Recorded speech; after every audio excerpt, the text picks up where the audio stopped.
Look, if you're the Big 12 right now, you're rooting for as much chaos as possible between the Big 10 and the SEC. There's no doubt about that.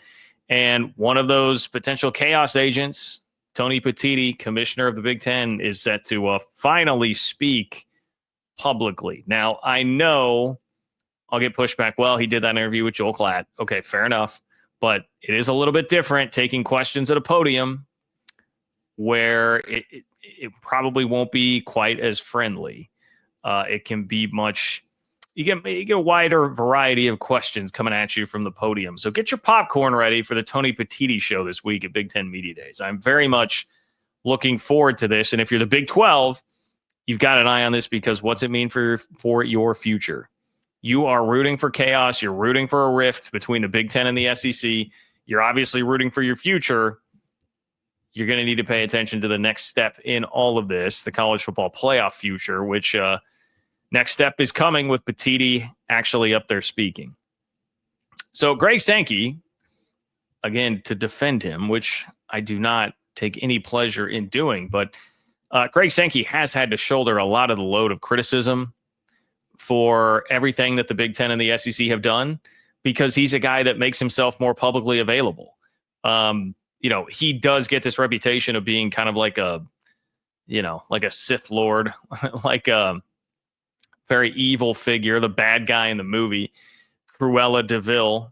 That's the reputation of Greg Sankey, and some of that is because he'll just go out and talk and say it and be straight up. And I guess in that respect, have to give him credit for that. He doesn't hide or shy away from any of this. I lead the SEC. We are the best conference out there. I'll talk about it willingly if you want me to. That's kind of Greg Sankey's attitude. Whereas Tony Petiti has come into the Big Ten and been very much more in the shadows, but a lot of the reporting would indicate that the Big Ten has kind of pushed forward a lot of this stuff just as much, if not much more, than the Big Ten, especially when it comes to playoff expansion. And so there's been a disproportionate amount of the load and criticism shared by Sankey because he's the guy that has to go talk and deal with questions most of the time. When everybody thought that we were going to get 4 auto bids for the Big Ten and the SEC both, and there was a lot of pushback on that initially, Tony Petiti never really came out and said anything. It was Greg Sankey having to take the arrows and the bullets from everybody. Some of that, too, is just the SEC has been a little bit more outwardly arrogant as a conference, rightfully so in some cases, but that also will draw more attention to you, sure. But Petiti has done, I think, a very calculated job of just staying in the shadows, just lurking there, not having to come out and say much. It's been the Big Ten pushing playoff expansion harder behind the scenes. It's why now they're the party here that's very, very much upset about not getting this 4-4-2-2 format. Sankey is the one who has said a bunch over the last 4, 5, 6 months, and then went up at the podium first at SEC Media Days, obviously did other interviews. His latest comments came on the Paul Feinbaum show that I'm going to talk about in just a moment. But he's been out there. So now what's going to happen when Petiti gets up there? And like I said, he did do an interview with Joel Klatt. I guess credit where it's due on that, but that is a media partner. Okay. Joel Klatt's a color commentator. Look, Joel Klatt is excellent. I would take Joel over, I think, any color commentator in the game right now. But he's not exactly like a guy that's just going to grill you and put you in the hot seat.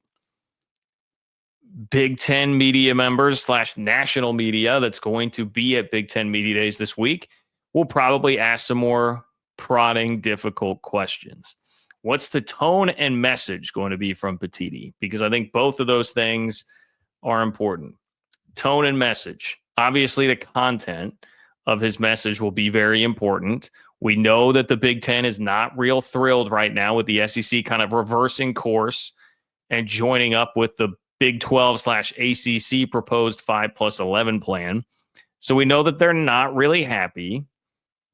Is it going to be Tony Petiti being frustrated up there? Is it going to be Tony Petiti coming out and defiantly making a case, pounding the table for 4-4-2-2? Will he just kind of pass on it and not really say much? I mean, there are a lot of different routes you can go, and I don't really have a grasp on Petiti at all as far as what I would expect. Greg Sankey, you kind of know what to expect. he'll be pretty straight up with it. He's going to be, in some ways, a level of cocky earned in a lot of ways, again, for the SEC, but he's going to be very confident, bordering on cocky, and will just be pretty straightforward with it. I don't really know how Tony Petiti is going to act about this. Like his actions here would suggest to me maybe you just punt on it and kind of tuck away in the shadows again. I know he did address it somewhat head on with Joel Klatt, but I just don't know. Will he show frustration with the SEC?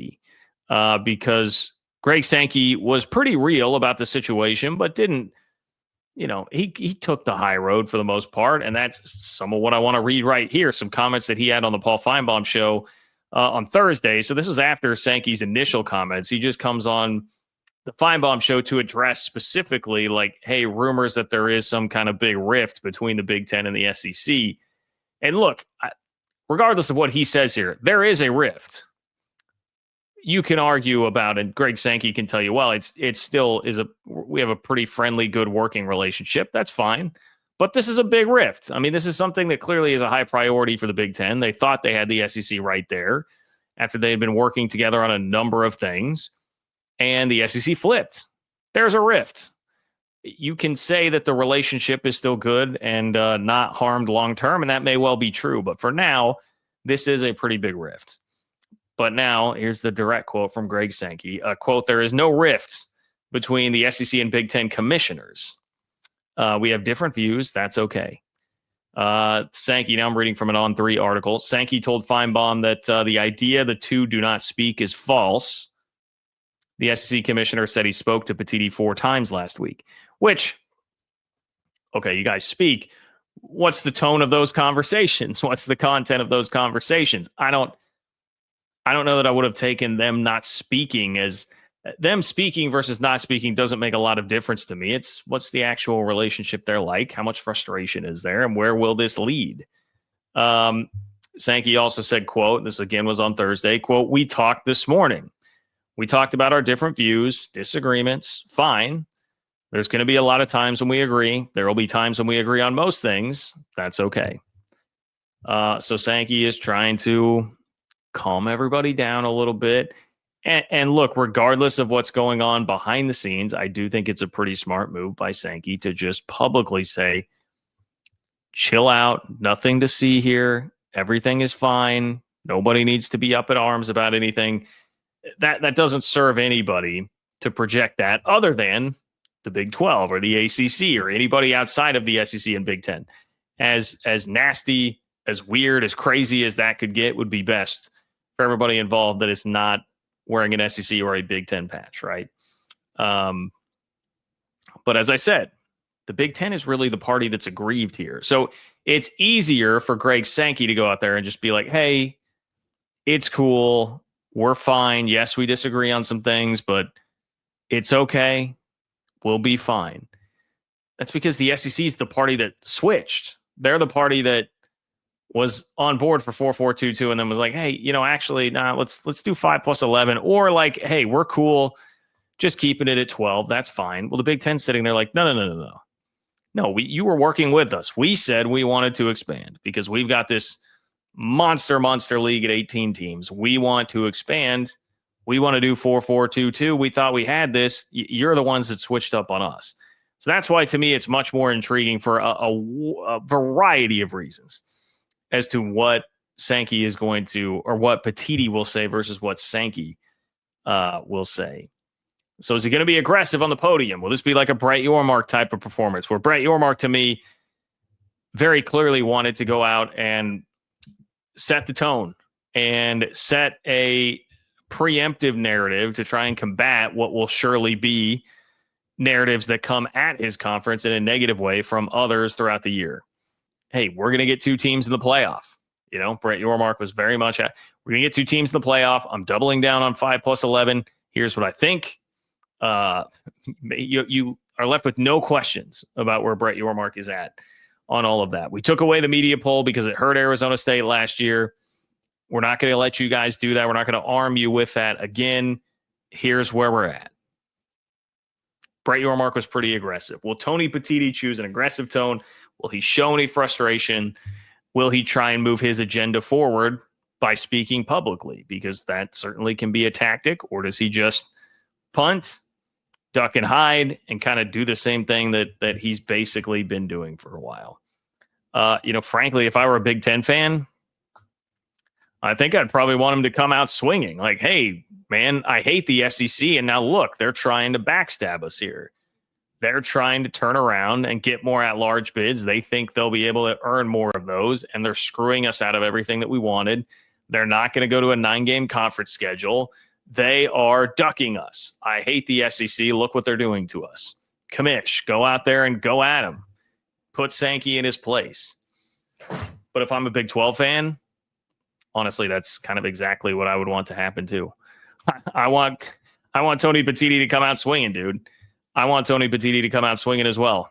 And I would very much love for him to strike that up, muddy the waters, get it messy, and get the Big Ten and SEC fighting. So, look, get your popcorn. I don't know that you'll need it so much for ACC Media Days. I would expect Jim Phillips to fall in line mostly with where Brett Yormark is at on this. Although, the ACC has been feisty about things. Jim Phillips sometimes is feisty and interesting. He has started to turn that narrative around on me at least a little bit from where I thought it was like a year or two ago. But I don't know that there's a whole lot of a play. I guess it'll be, interesting to hear him in light of the settlement with Clemson, Florida State. Now everybody assuming that league is going to be basically done by 2030. We'll see. We'll see if he has anything to come after everybody else, Florida State, Clemson, et cetera, or everybody who's saying that league is going to crumble. We'll see if he has anything to say as far as that goes. Okay. Good recap there of where we're at heading into this week, heading into Big Ten Media Days.